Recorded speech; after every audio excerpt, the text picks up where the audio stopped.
the forums I'm involved with, I guess a question, can you refer me to an attorney? And, on Tuesday, I think it was a week of Tuesday, we had Jack Lapidus, local attorney, talked about a real estate attorney, the different great degradations and specialties and how to find the right kind of attorney for a person. And I came across recently, I met Dilair on a matter we were working on together, and I just really liked his approach and style and wanted to talk to somebody about probate administration versus probate litigation. And today we have a probate litigator, but also he's to be congratulated on having his first child. You might remember I used his picture a few weeks ago, not just to promote him because he's so good looking, but I did it because he was going to come on, and instead he and his wife had their first child. So he's to be congratulated for that. Welcome to Probate Weekly, Dilair. Thank you for joining us. Thanks, Bill. It's good to be here. So we started, anybody who's watching before we kicked off the call, you wanted to add your name, probate litigator. Now, I do know that, first off, I'll say the name of your firm, you go by, the branding is Lionheart Legal, and that you do estate planning as well as conservatorships and probate and trust litigation.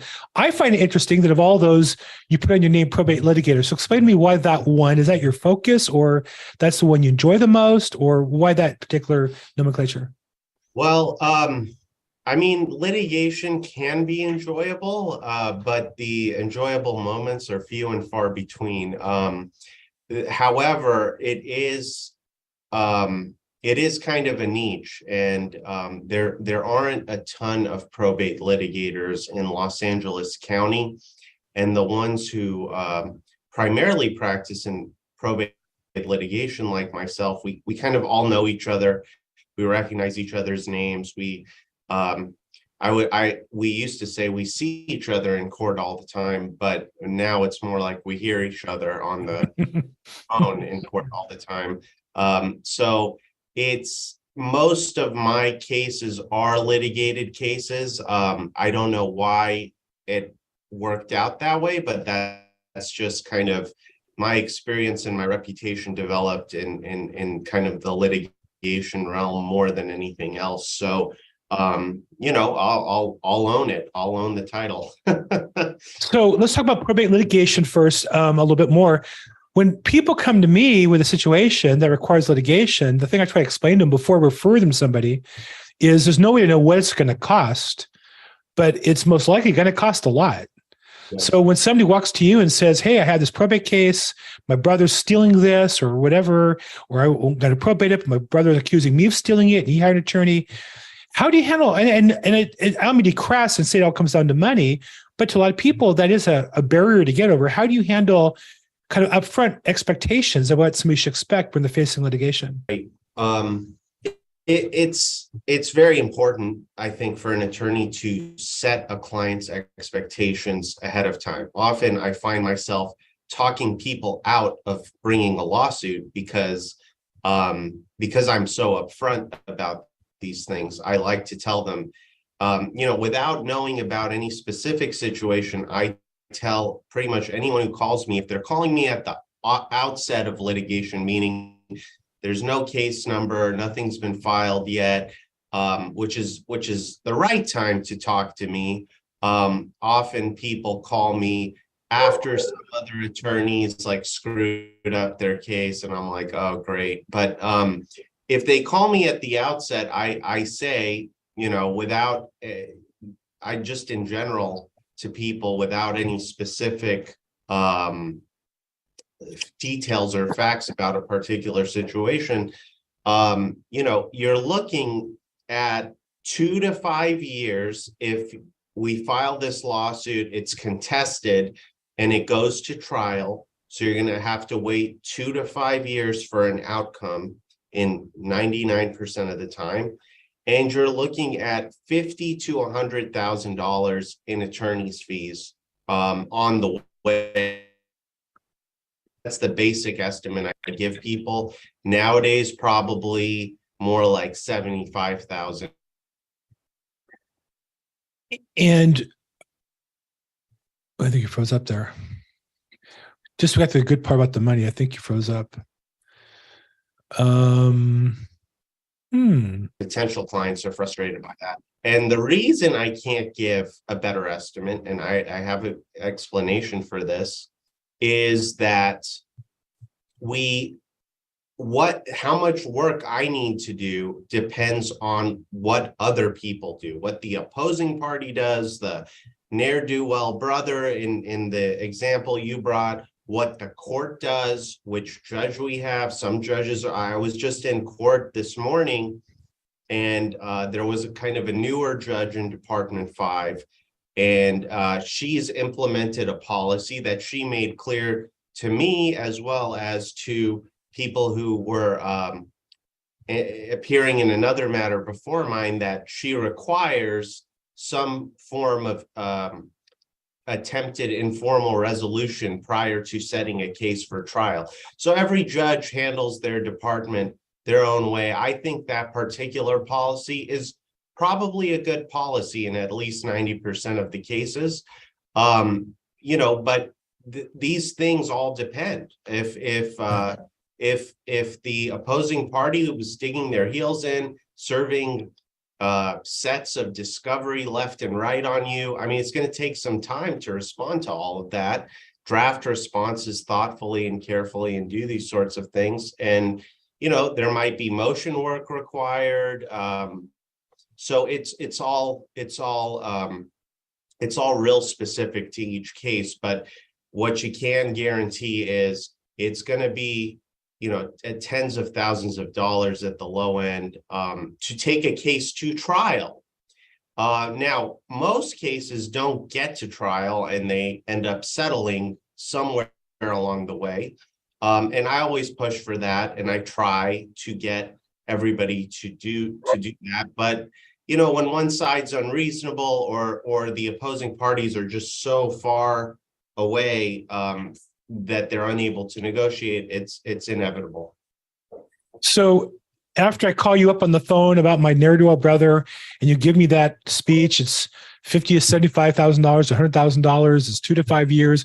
I pass out. I get resuscitated, and I wake up and I go, okay, fine. I have money. I'm committed to this. How much up front? Because I do know sometimes litigation attorneys take on contingency. Some require a certain amount of money up front to cover expenses or out-of-pocket expenses. So and again, I'm not looking for a trade secret, so you're welcome to give me a kind of a general rule in the industry. What's a general rule that somebody should expect to, write a check for to get the process started? Can you hear me? Sorry. Yep. Oh, okay. So in terms of like the upfront costs, there are the market and the range that I've seen and I've heard from clients, and kind of what I charge is that the retainer is usually the attorney requires a retainer. Well, first, let me talk about the contingency cases and stuff like that. So there's kind of two fee structures generally. There's hourly, which is how I operate and how my firm operates. And there's an hourly rate. I've seen hourly rates, back in 2014, when I started practicing law, I've seen like 200 at the low end and kind of 600 at the high end. Kind of nowadays, it's more like, it could be up to 1,000 an hour and kind of on the lower end. I don't know. I assume it's still maybe 200, but at least 200 in California or in Los Angeles County or Southern California.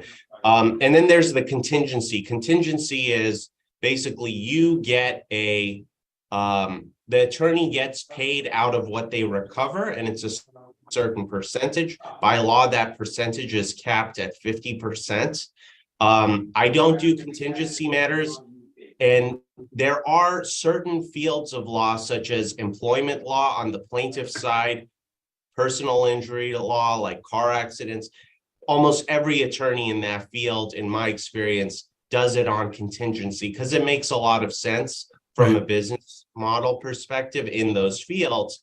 I know one attorney who does trust and estate cases on contingency. However, the upside for the client that's hiring them has to be 7 figures plus. And if I encounter a situation where that makes sense, I can refer to that attorney. But if it's like their upside is 500 grand, they're not going to, I'm not going to be able to find a contingency attorney for them. So, and then the guys who do contingency, they're usually very good, and they're usually very wealthy, because it's great if you are good at it and know what you're doing. But the hourly guys are kind of more schlubs, like, you know, No. in general. So, in terms of the upfront costs, kind of what I've observed since 2014, kind of practicing in this field, is so the retainer goes into what's called a client trust account. The attorney will not hold the funds that are provided as the retainer in their business account or in their, personal account. They deposit it into a client trust account.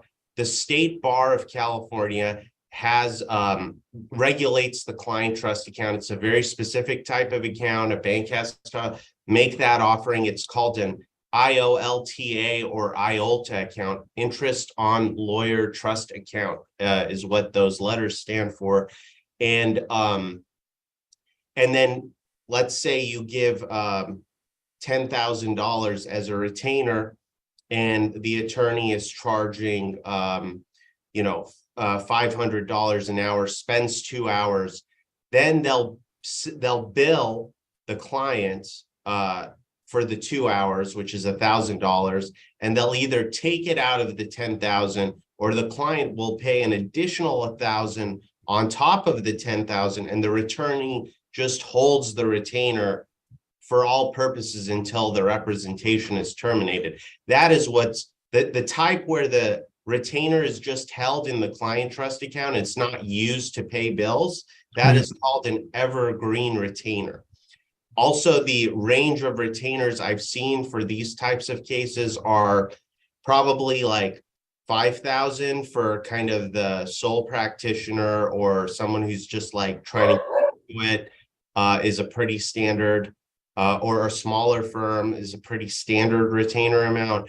That can go up to maybe 20,000 for smaller firms. And then for like the big boys, it could get 50 or 100,000 as a retainer, but generally the clients for them are, multi-million dollar cases. So it prices, the vast majority of people who have to go through probate are going to be probably not litigated, and probably, some sort of savings, I'd imagine under 100 grand, and a house. That's probably the most common asset mix, or a very nominal amount of cash and an interest in the house. That's probably the vast majority of people who die and pass wealth on, either without any sort of estate planning, or through a trust, or through a decedent in estate, or probate. Decedent in estate and probate are interchangeable terms.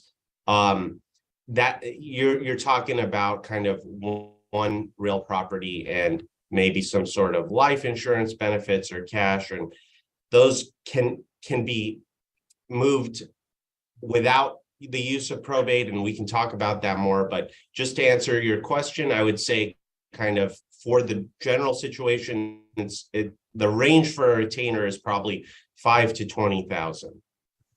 And not, as you mentioned, doesn't go to the attorney until they're billing for their work, so they don't get all that money at once. And additionally, there's expenses. There's filing fees. There's paralegal services, perhaps, delivery fees, service fees, publication fees, that all go into the mix that come out of that money as well. I think sometimes people feel like, I wrote him a check for $20,000, and the attorney took the check, deposited $20,000, and went for a party that night. It doesn't really work that way. Though I do think the attorneys tend to do a good chunk of work right away. So that first bill usually is pretty significant. So let's talk about litigation as part of the mix of your business. And then I know you do estate planning, conservatorships. I know you do probate administration where it's not being litigated, as well as litigation. I know some attorneys only do litigation and don't do the others, and you do both. And I've heard both arguments. So explain to me your decision in doing, in addition to litigation, the estate planning, i.e. avoiding probate, as well as probate administration. Explain your business choice on doing that wider range of work rather than just doing probate litigation. How does that help you, and how does it help your client? Right. So there's kind of two topics there. So that there's costs. So generally with me and my firm, I will apply the retainer funds to invoices as they come due. I will have the right to request the retainer be replenished, but generally I don't do that. I just kind of vet people, make sure they understand this could be the cost in the long term. And, you need to understand that if you go down this path, or you don't settle, or things come up, and, if we can get an understanding on that, I don't mind carrying a smaller retainer or not carrying an evergreen retainer. And then when I do incur costs, I pay them, and then I invoice the client, itemize the costs in the invoice, and then reimburse myself at whatever I paid. The cost in general, every filing fee, for example, in LA County is just under $500 to e-file that. Publication, you have to publish with a newspaper. If it's like a city like Los Angeles, it's usually a cheaper publication cost because it's very integrated. The infrastructure is there. If it's some obscure small city, the publication costs can be higher. If you need to personally serve someone, that can be a cost as well. So all of these things are kind of involved. And like I said, my firm's practice is I'll pay it out of my business account, and then I'll get reimbursed when I send out the invoice from the retainer fund. So the client, if they read their invoice, they'll know exactly how much of their retainer is going to what and where. And, I think good billing practice is really important. And I always tell clients personally, if you ever have a question about the bill, call me, talk to me about it. I don't charge for the time to explain the bill to you, because we need to trust each other, or this isn't going to work as an attorney-client relationship. Now, the second question you had was about, sorry, refresh my memory. Well, expenses versus the total amount. What was the second one? I was so engrossed in the first one, I lost my track myself. Let me ask another one. First off, real quick, anybody watching, this is meant to be interactive. I see a couple questions I'm going to get to, and we'll ask them, but feel free to put, number one, any questions, or raise your hand. Love to make it interactive. And number two, if that's also, if you're watching on YouTube or Facebook on the live streams, bring your questions in there. We had a shout out from, by the way, Dilair, we have a shout out from Jesse, who I think is actually the client or prospective client who introduced us. So he's watching on Facebook. Hey, Jesse, how you doing? So definitely feel free. Okay. So now we talked about, I remember now, we talked about the advantages of doing not just litigation, but also doing estate planning, which is avoiding probate litigation. Okay.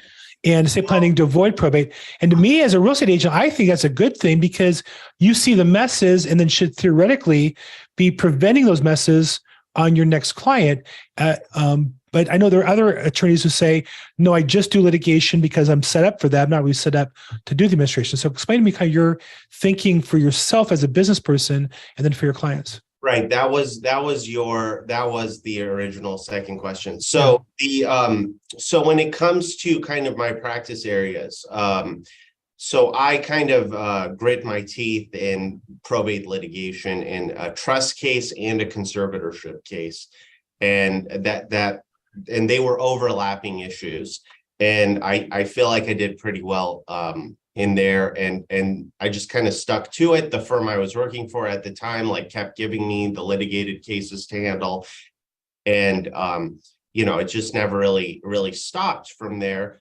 And I felt like I understood it well. But then you have a lot of people, maybe clients who have gone through the litigation with their parents' estate or something like that.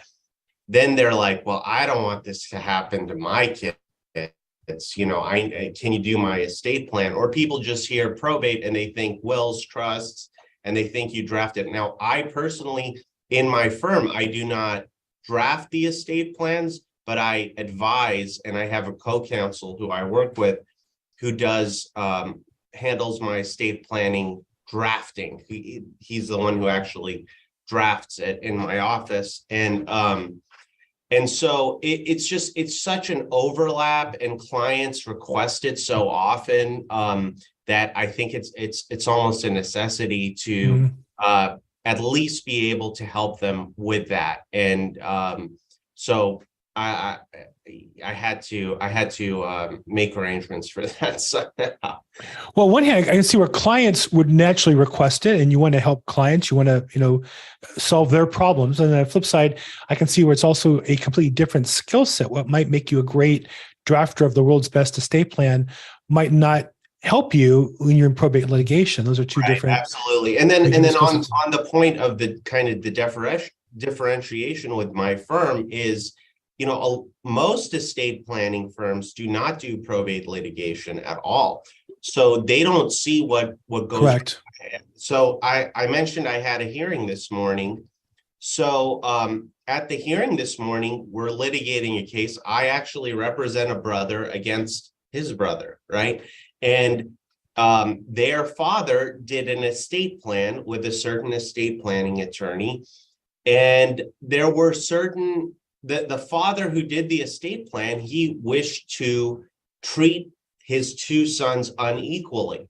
So it was pretty foreseeable to me from the estate plan that there was going to be litigation once dad died, because dad was treating the brothers unequally. So the brother who was treated less well than the other brother was going to sue once dad died. Now, there are certain things they sue to do to invalidate this trust amendment that was made.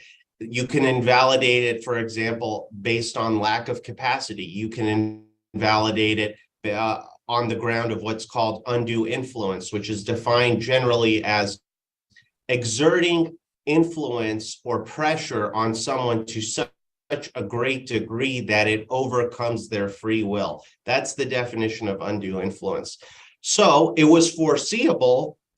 If I'm doing an estate plan, it's foreseeable to me that when you're like treating one kid way better than the other kid, that's going to result in an amendment to this, to a contest against this trust amendment that you made that's doing that. So what I would do is I would tell the person who's considering doing this trust amendment, hey, you're in your 80s, you're in your 90s, whatever the case may be, hypothetically, you're in your 80s, for example, go see a doctor, get the doctor to say that you have complete capacity, X, Y, Z. Maybe I draft a letter for them, say, present this to your doctor, have your doctor sign this.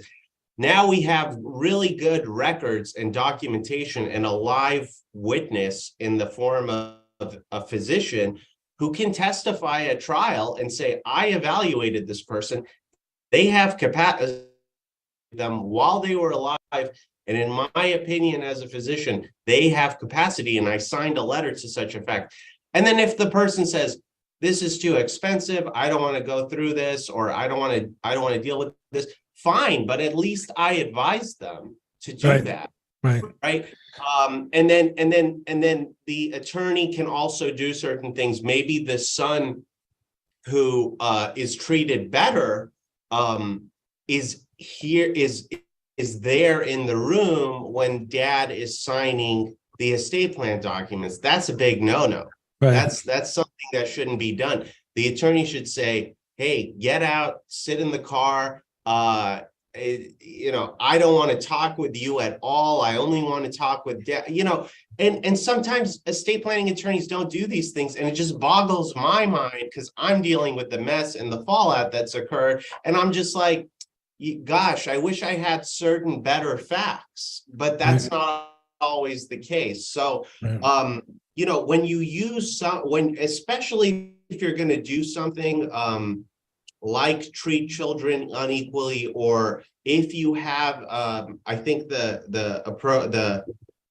term du jour is blended family now. If you have a blended family, spouses bringing in kids from prior marriages, especially with those kind of situations, you want to hire an estate planner who's really cognizant and sensitive of all the foreseeable lawsuits that are going to occur in these sorts of not as traditional situations, let's say.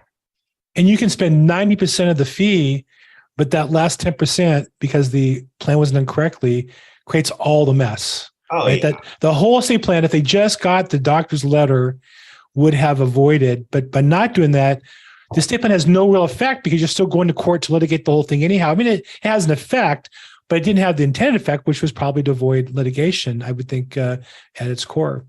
Right.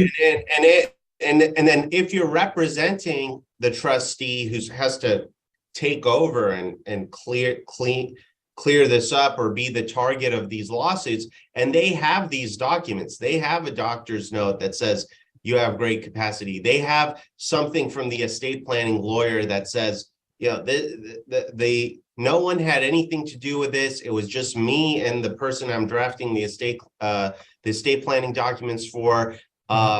It was vetted. They were of their free will. They came in, they were alone. No one was in the room signing. You know, these are like, I'm making the example like very, very bad, just to illustrate kind of some of the faux pas. They do happen. I think they do happen, but generally,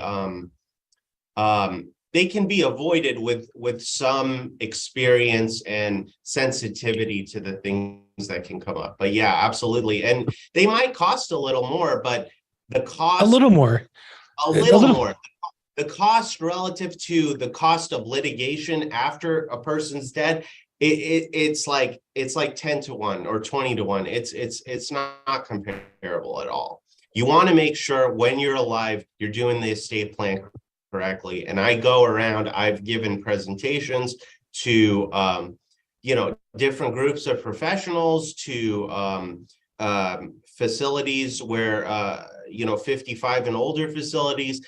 And I try to encourage estate planning because I just see the havoc that poor estate planning or no estate planning has after the person's dead. They're never going to see it, right? I'm going to see it. They're not going to see it. Right.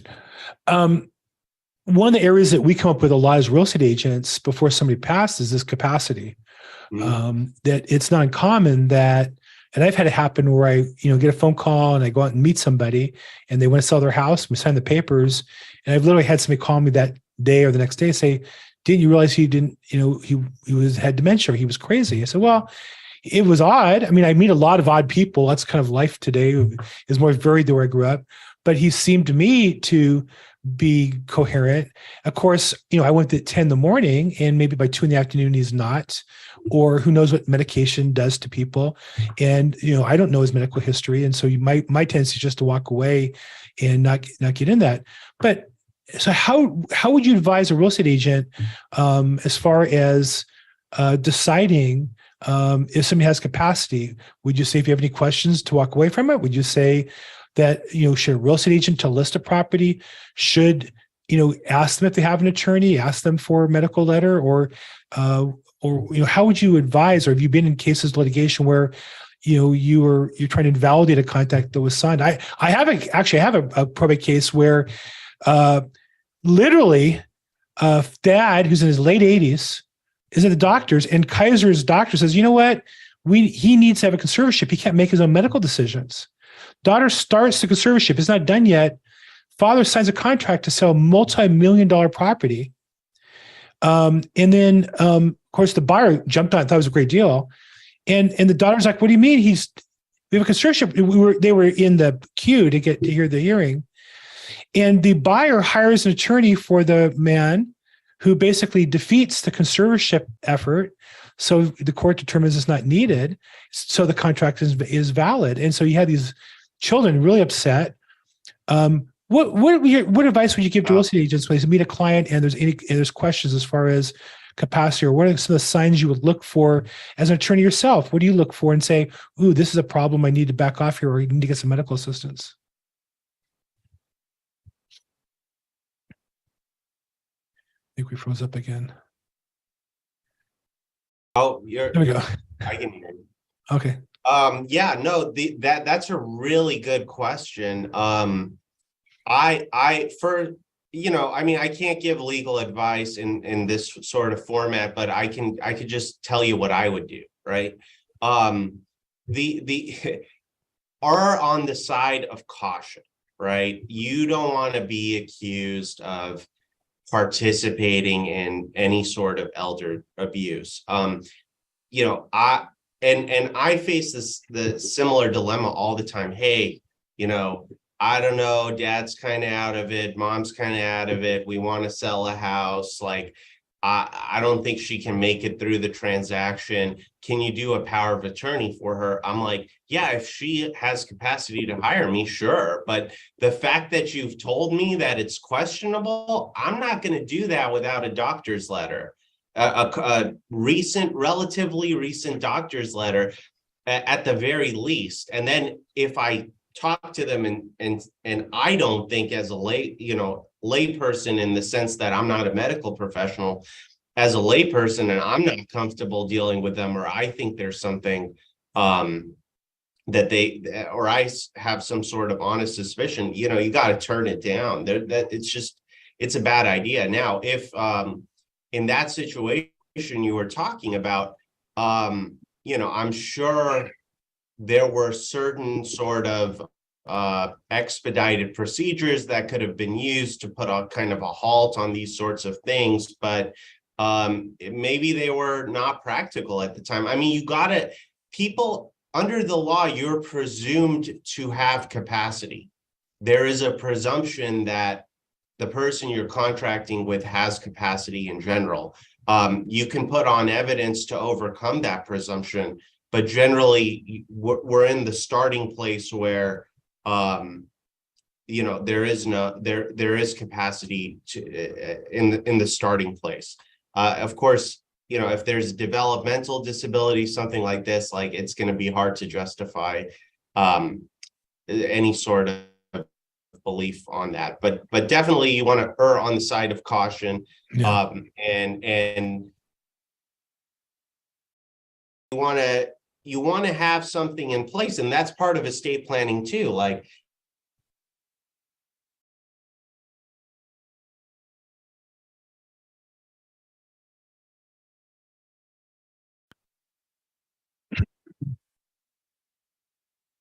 be and a good estate plan can.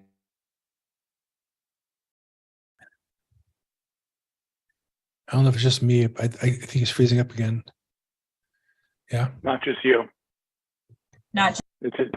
Yeah, I think it's on his. Trying to conserve is going to fight it. Then you're in that same cost boat of 50 to 100 grand, 2 to 5 years. And it's going to be difficult or more difficult than doing an estate plan. Yeah, I think as a real estate agent, we won't be dragged into that after the fact. It makes sense to be careful. Okay, a couple questions. We have a couple I've been waiting on for a while here. Let me try to knock some of them out. Question, talk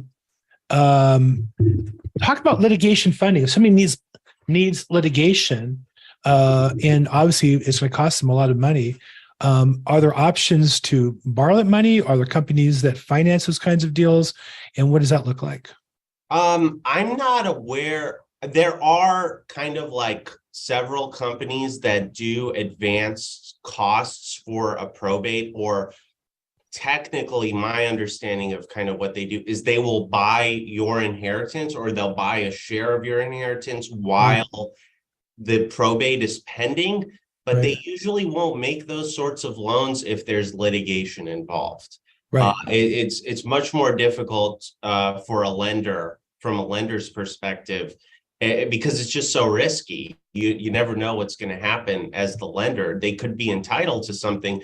They could be entitled to half of a $10 million estate, but they could be found guilty of financial elder abuse, and then they are entitled to nothing because now they're an elder abuser, right? And you don't know how the judge is going to rule. I mean, we should have some predictability, but it would require such a great deal of investigation on the lender's part. And of course, not everybody is going to be forthcoming, especially someone who actually is an abuser. So I don't see that. I don't see it generally. I think the only way to get around the funding issue is to have a claim that's a very high dollar amount that a contingency lawyer would want to take on. And yeah, I mean, it's unfortunate, but that's the way it is. And it's just it's something there's a market for it, and if it was just so oversaturated, probably the price would come down. But it's just it's very technical. It's not the easiest field of law to practice in, and not a lot of attorneys, from my perspective, I think, get into it. This isn't empirical or anything, it's just my observation. But yeah, it's tough to get funding in litigated situations. However, when there's no litigation and everyone's cooperating with one another, all the beneficiaries and heirs, it's going to make everyone's life a lot easier. So sometimes you got to just know when to hold them, know when to fold them, kind of thing, and walk away. And you might not want to invest. And like I said, a lot of clients call me and I talk them out of hiring me. I just tell them, look, there's just so many unknowns, there's so many risks, because I don't want them to hire me and get disappointed and have unrealistic expectations about what I can do. Right. And often when they're coming to me, they don't know all the facts. We have to delve into the discovery process. We have to subpoena hospital records, medical records. We have to subpoena, communications between the person who's supposedly done the abuse. And we need to find all that evidence, because it's not what you know, it's what you can prove. That's one of the most common things I say during initial consults to clients. And so there's always risk involved. I don't think it's risks that lenders have figured out a way to price and take on yet in the litigation context. I think you're right. It's expensive to prove all that. I will say, just in passing, I do probate advances. I arrange them for my clients, both through a company that I broker through, as well as other companies. So anybody who needs, $10,000, $20,000 money for filing a probate, routine matters. That's something I do regularly, and I do about 2 of those a month. And glad any real estate agent on this call. I do getprobate.cash every Wednesday morning. I do a call and a little mastermind group on that subject. If you're interested, reach out to me. The litigation, I do know that there's banks that finance litigation, but they're really financing the firm. They know the guy every year bills and makes $2 million, and he grosses a profit of whatever it is. And they know based on that, they can give a credit line, and then the attorney can use that. And I also know that the attorney may have other settlements that are structured over a 5-10-year period, so they know that money's coming in, as well as there's liens on properties. And so, that's a different picture than just lend me $100,000 so I can sue somebody. Nobody's in that business that I'm aware of. I think, with the exception maybe of like workman's comp or kind of the personal injury, where there's kind of a basic value of the case walking in the door to some degree, but not what we're talking. Probate litigation, like I say, it's so complicated. And the lenders who are giving those attorneys lines of credit, those attorneys have had decades probably of experience vetting cases, asking the right questions, and they will drop 10 cases and take one case, because that is the one case that is a winner. There's a risk, and then they're what to do, not some banker who's not trained in probate law or whatever. So that makes total sense to me. And that's really interesting, and probably a profitable niche if you have the right partners. Well, plus the bank also gets the attorney's trust account money, and so a lot that doesn't have interest on it. They love those accounts, and so there's a number of other services that go along. I mean, I've been in that business, and there's negotiations. There's a lot that goes into that. It's like I said, it's not like they're going to lend somebody $200,000 to go sue their brother in a probate litigation. It's never really quite that simple. It might sound like that. Okay. And then somebody asked, do you mind telling us, do you represent the better son or the other son? That's on Facebook. I think every attorney thinks they have the right guy, and every attorney thinks the other guy is the wrong guy. Right? Do you guys ever get together and laugh about that? Like, I thought I had the bad guy. You had the bad guy. No, but you all think you have Right. the right one. Please represent the good guys. Always. Exactly. But every attorney says that. I mean, literally, Jack Lapidus' attorney does real estate law. He said the same thing. Every attorney I've ever interviewed says that. Meanwhile, there's 2 attorneys in every case. So if you guys ever got in a room and had to have an honesty challenge, I'd love to see how they. No, I'm Bill, not that's questioning. only because you hang out with good lawyers and not bad lawyers. Right. No, I hang out with you, Jack, and I'm pretty much any attorney that'll talk to me, I'll put on calls. No, thanks. That's true. That's probably true. I like to think that's true. I like to think I deal with honest ones. Okay, let's get some specifics on real estate. You know, like I said, I mentioned to you earlier that just today I was in the LA County Bar listserv. I'm an affiliate member, and I like to see what the attorneys talk about. And one of them was asking about, you know, with COVID, less traffic in courts, do you need to go to court in person as the attorney, he was asking, on a court confirmation sale? And just for those who don't know, in LA County and in California, when you have a sale that needs court confirmation, theoretically, a buyer can walk in the door. There's certain criteria. They have to have a cashier's check for a certain 10% of the overbid amount made out to the estate, and they have to be willing to bid and buy the property without any contingencies. So theoretically, an attorney should be there to check the check, make sure it's made out for the right amount, and take possession of it so it doesn't walk away. If they want to vet the person, they do that. And with attorneys on video, I'd represent a buyer as we would go to court, and the attorney's not there. Not only could the attorney, I think, not do their job completely, but the judge would get mad. They're like, well, the judge would think, I'm here, and now we're going to wait for you to text and phone call and all that, and you're holding up the court. The one thing I find about court is, like judges, it's like a downhill railroad. Like, don't stop the train. Don't let the judge know you're stopping the train. Like, blame it on somebody else or get out of the way because it's going downhill. What's your advice when to an attorney, and what's your advice to a real estate agent as far as court confirmation? Can that be? I know it can be handled outside of the court. Do you recommend they show up on the day of anyhow?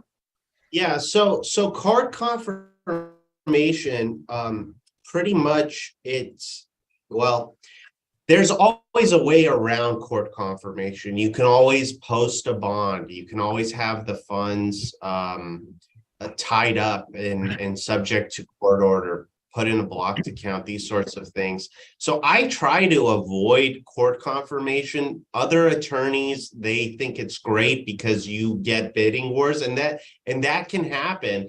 And I think it should be a collaborative process between the fiduciary, meaning the person handling the estate or the trust or whatever holds the asset, the attorney, as well as the real estate agent. Because if the real estate agent, their job is to sell, their job is to get the highest price possible for the client. So if they believe that connections, the way the property is going to be best served in terms of getting the highest price through a court confirmation process, then go that route. If it's not, because I deal with the litigation side, right? So court confirmation process is just another opportunity for some ne'er-do-well heir or beneficiary to make a complaint out of nothing and increase the attorney's fees and costs. So generally, as the litigator, I try to avoid that. My clients try to avoid that because they don't want to get caught up in more litigation than they have to be. In terms of non-litigated cases, I've sat in courts and I've seen two buyers just go back and forth and bid up the price a couple extra $100,000, and that's great for who's ever selling it. And if you can get that, or people just showing up unexpectedly, I've seen brokers come in there. They've never done a court confirmation. They're representing the buyer. They're a nightmare to deal with, and they have all these demands, and they don't understand why there isn't a sale contract. And and it's tough, and sometimes you have to deal with people like that, because that is the best situation. I would just say to brokers, it is your job as the broker to know what you have to do at those hearings. It is not the attorney for the trustee's job to advise you. You're not their client. A lot of brokerage firms, they have their own attorney that gets involved, that maybe they have on retainer. to advise them of certain situations and things like that. And that I think is a good model, because I've had interactions with brokerage firms, and they have kind of in-house counsel or someone they contract to, and they're knowledgeable about these things, and they advise their brokers, so their broker isn't making any sort of mistakes like this. For example, I had to sell in a conservatorship a commercial building in Monterey Park, and the broker showed up. He had the cashier's check, he had the right amount, but it was made out to his clients, and I'm like, this is not this is not okay. And exactly kind of what happened as you described kind of happened. The judge wasn't upset at me, but we had to come back. Instead of doing it in the morning, we had to come back again in the afternoon. So the judge was nice and gracious enough to give us an afternoon slot to let that broker remedy his issue of making out a cash check out to his own client to buy a property. That's probably only going to happen if you, as the attorney for the state, support that, right? The judge isn't going to do it unless, at least in my experience, they're going to turn to you and say, do you want to come back? And if you're on board with it, they'll go along with it. And if you're not, the judge is not going to do the right thing unless the attorney's on board with it. At least that's what I've seen. Is that your experience? Yeah, I mean, it helps. I mean, just having a good reputation and a judge that's been in the courts long enough to be comfortable doing things like that, because maybe a newer judge or a less experienced judge won't even think of that as an option, and that happens too. And then just you don't have the cashier's check, you didn't transfer it to the seller, I'm going to dismiss the petition, and if you want to come back, file a petition again, notice it again, and you don't do that. That really is a tough break for, and I've seen that too. I've sat in and seen that. Now, in terms of how have things changed in the last 3 years since all the shutdowns, I tend to, I like it because I don't have to physically go to court anymore. I could just call in on the phone, and I think the vast majority of attorneys do that for status hearings or even sale confirmation hearings. But you are right, there needs to be a transfer of the initial deposit, whatever that amount is, and somebody needs to be there to accept it, and somebody needs to be there to give it. So certainly makes sense for at least the brokers to go down to the court. I think that would probably make the most sense.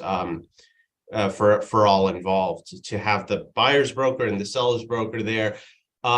Maybe the attorney, if the seller's broker is not as familiar, because if the cashier's check is made out wrong, things like this, or maybe they can be coached or prepped ahead of time by the attorney. But ultimately, probably best for the seller, their attorney is there, because they're ultimately going to be responsible for all these things. Well, at minimum, somebody needs to be there. And if the attorney and the realtor work together, well, great. And if not, somebody's got to be there, I think is what you're saying. The other question in the bar listserv today, it was just interesting today, had some good questions, was one of the attorneys lamenting the term probate expert. Now, for information, my website's the LAProbate expert. And I always tell people that my status as expert is not based on a destination, but a process. I think a real expert is somebody who's always looking to improve, always looking to learn more and grow their business. The attorney was pointing out that you can get a little thing for your email certificate for about 2 hours class, and that they don't really seem to know much. What do you see when you're trying to vet a real estate agent for your client? Maybe your client recommends somebody and you realize it's gonna be a little more complicated, but you want to know, does this realtor really have what it takes? What are the things either you look for, or what questions do you ask to vet the attorney to vet the realtor to be able to properly assess for your client if they're good or not? It's tough. Oh man, that was a money question too. And we lost him. Okay. Either he didn't want to answer that or he has a bad connection. Hi, Bill. There you are. Oh, I'm sorry. I don't know what's going on. There you are. Okay, got it. Okay. All right. So this is the thing. In my experience, I'm not a very pushy person I have enough fights to handle in my business. So I try to kind of minimize conflict wherever I can, because I just see how destructive it is. But in this context, especially, it can be very good in other contexts. But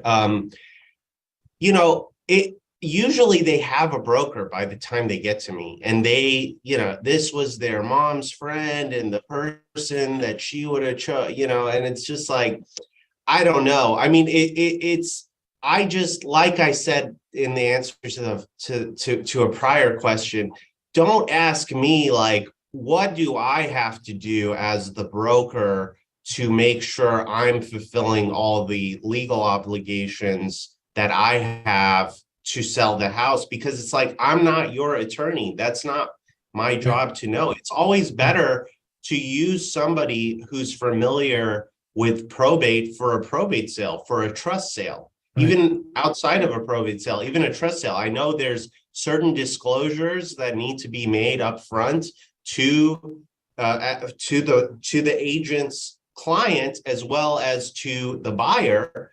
And it's also helpful to know things about like lease pendants. I always try to tell there's always certain things I try to do. I think one of the attorneys in the gallery kind of brought it up in one of their comments. Check the title, do a preliminary title report, pay $150 to see what the title company says title is. Because I can look at the deeds and I can have my opinion on what title is or what title should be. But at the end of the day, and for practicality purposes, what title is what the title company says it is, because they're the ones who are going to issue the title insurance. And it's not expensive to have a preliminary title report done. Often brokers with good connections and good networks, they know title officers, they can get it done for free. But even if you have to pay for it, it's usually like under $200. And you really want to know if there's a title problem before you go into escrow, before there's a contract with time of the essence and consequences if you aren't able to complete your end of the sale as the seller, because that's going to give rise to problems for the seller, and that's the last thing anybody wants. So, it's great that you have a friend or a relationship, but yeah, there's definitely a very noticeable difference from my perspective of using a broker who knows probate versus one who's never done a probate, or this is their first probate, and they're just asking me inappropriate questions and things like that. And it's going to be beneficial to all involved to use somebody who knows probate. That's the end of the day. Well, let me offer you, if you find a realtor who doesn't, send them to me. I'll coach them up for you at no cost. And all of my cases, we get a prelim right away for free to this state, because you're 100% right. It only matters what the title company says will happen. And I had a case recently where a big title company had a prelim with a long, old, uninsured deed. And they were saying, well, we'll clear it up and we'll wait till the end. I said, no, the report needs to be corrected now before we go down the road, because I don't want to tell my attorney while we're in escrow, oh, we can't close, and they wouldn't budge. And I just really found another company who underwrote it. Yeah. And I changed. And the guy called me up upset. I said, well, you're upset. You're the one who's going to waste my time and my client's time, and that can't happen. So there's a difference between title company reps also and title company reps that really know probate and can get these things done. So yeah, and title is just it's a nightmare. It's a horror. I can't say enough bad things about them. They're all billion-dollar companies. They never pay out on anything because they make it so difficult to get title insurance. I feel like they take no risk whatsoever. Any risk they're not comfortable, but they get a premium. It's like it's getting a premium for a risk. If something happened 40 years ago, we don't have some sort of record to justify it, and nobody's come after it for 40 years, and you're going to refuse to issue title insurance over it. It's like, I don't know. The demands of title companies can be very unreasonable. That's why you have to kind of nip this in the bud as soon as possible and work on it, because the stuff that they ask for at times in difficult situations, it could take months, years to get, and Right. you don't want to get a buyer involved or a Right. potential buyer to sit through that and be frustrated and they're crazy broker, whoever, hopefully not, but The client that introduced us, those are 2 deeds, about $2.5 million. There's no question, as a real estate professional, as a former expert witness, they were deeded wrong. They should not have transferred title. We had written proof. Now, maybe not enough to win in court. That's a different question. But to anybody who reads the documents, it's clear.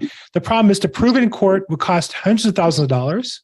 Meanwhile, they got their premium, and their premium dollars is sitting in the bank accumulating money, and they've got a building, and they won't even talk to you about the problem. They're not even interested. Any other insurance company, you have an accident, they look at it and they have to settle. But some of these top companies, I don't understand how that works either. Oh yeah, and they'll hire lawyers and fight you on your claim and make sure that and they know what they're doing. Okay. So yes, sorry for any title officers listening, but this is just our experience with sorry but not sorry. Okay, I got some questions been hanging here for a while. We're going to wrap up here in a few minutes. Let me knock out real quick. Real estate commissions on a probate. I know there's a local rule in LA County. Court confirmation sales no more than 5% for homes, no more than 10% for vacant land. Are you aware of any other limits on commissions as it relates to probate listings, or is it what the buyer and seller agreed to? I mean, the seller and the listing agent agreed to.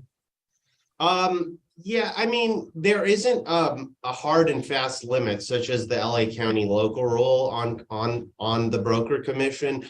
But there is a limit in a sense on the trustee or the executor, because they have to act in the best interest of the estate. And if conventionally brokers charge 6%, some brokers now, maybe they charge 5% because the real estate prices increased. You can't go too outside of the norm or the market. Right. Can the trustee give a broker 20% in contract and then it gets paid out of escrow? Sure, but they're really opening themselves up to getting sued. But I mean, unless there's, as far as I know, I don't think there's any laws that would limit the commissions. I just want to give a quick shout out. Alan Pohl's on the call here, California Best Title. They're the company I took too. I got this marketing email from him, and I had this problem. This title company, I was going around and around and around with them. And I said, Alan, take a look at this one. If you guys, and explain the case, why I thought the title company was wrong. If you guys can underwrite it, I'll counsel and open this with you, and I'll give you a second one as a thank you. And he turned around and got it done within a day. He got it done in a new prelim before the old company guy called me and said, "Why'd you guys cancel?" That's right. Well, I'll have to get your information from him, because a flexible title officer is unheard of. Well, I don't know how flexible the title officer is. As far as I know, Alan may have tied him down, put a gun in his mouth, and made him do it. Personally, I don't care, as long as they insure the title. That's Alan's job, right?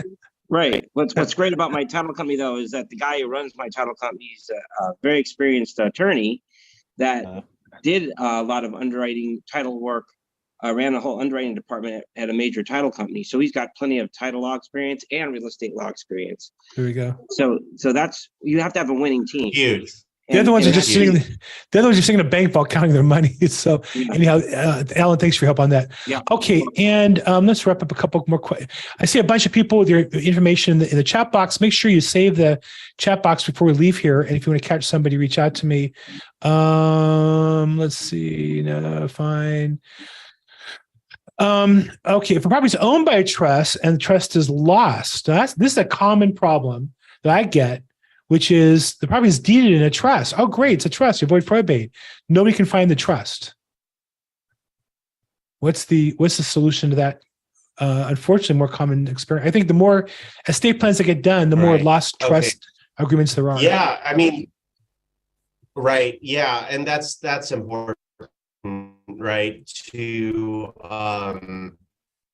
with estate planning too. That is also another problem that comes up often in handling a case now. It's like the you have the trust, right? But the pages that say who the beneficiaries are and who the trustee is once the settlor dies, all the important stuff, it's missing all of a sudden, right? So yeah, that happens. So if the trust is lost, then yeah, you can petition to have it reverted to the estate.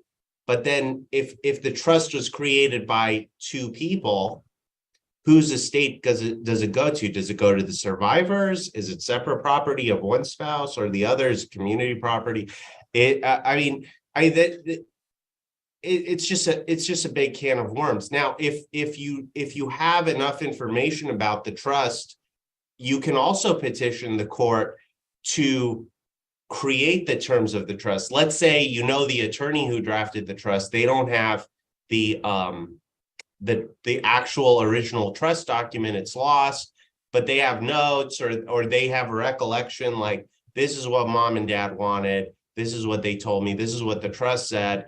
I don't remember, I don't have the actual trust document, but this was said. Well, now you can petition the court to reform the terms of the trust, or basically recreate the trust. There's various options. To do a petition that's just going to require one hearing where everybody's getting along, I would say, $15,000 on the high end in attorney's fees is probably reasonable as an estimate without like further information. But then if it's reverting to the estate, now you have to open an estate. So you have to open the estate first so that there is an estate representative to transfer it to, or there's a personal representative to transfer the trust property, or what would have been the trust property, to. Well, it sounds like there's always something, and thank goodness that gives you, Dilair, work to do for the foreseeable future and to continue to provide for you and your family, your growing family. By the way, you have your first child, boy or girl?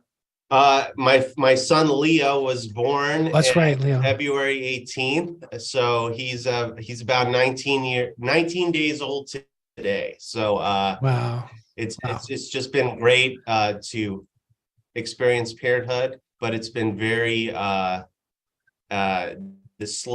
lack of sleep, I should say.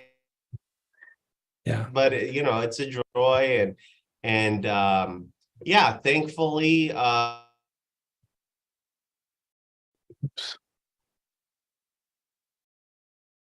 It's even affecting his internet. Said by somebody who's lost some sleep and whatnot. So that's a blessing for us. Yes. So that's a blessing for us. And anyone who hasn't had kids yet, I encourage you to do so, because you don't know what you got in you until you do it. Because it can have the potential to bring a lot out of you, a lot of love and ability that you otherwise didn't know that you had. Well, enjoy, and you should bring you much joy, and look forward to hearing continued good news from you and your family. Dilair, thank you so much for being on our call today. Thanks, Bill, and thank you for everyone for their questions and hospitality. And if you want to get a hold of Dilair to talk about estate planning, conservatorships, probate, or litigation, which is his specialty, it's lionheartlegal.com is the website. Lionheart Legal. It's interesting, his son's name, Leo the Lion, and Lionheart Legal is his law firm, and has his contact info there if you want to get a hold of him. I know we covered a lot of stuff today. I'm a little over time, so I'm sorry about that. I enjoyed speaking to him, but we went a little late. For those of you who are in the LA area, we have the LAProbate.com, LARIC, the LA County Real Estate Association Investors, starting in about an hour and a half in the Culver City area at the Iman Center. Go to LAREIC.com. That's free, and there's free parking if you get there early enough. I'll be there as a vendor and podcasting it as well. And then don't forget, on Facebook, I have Probate Experts as our free probate group. If you have questions, comments, if I can get your questions from this call today, feel free to put it in there. Promote my other calls on there. Wednesday, we have probate. Getprobate.cash is Wednesday mornings, 8:30. You can get details at Probate Experts, or text me or call me. I'm on social media at Bill Gross EXP.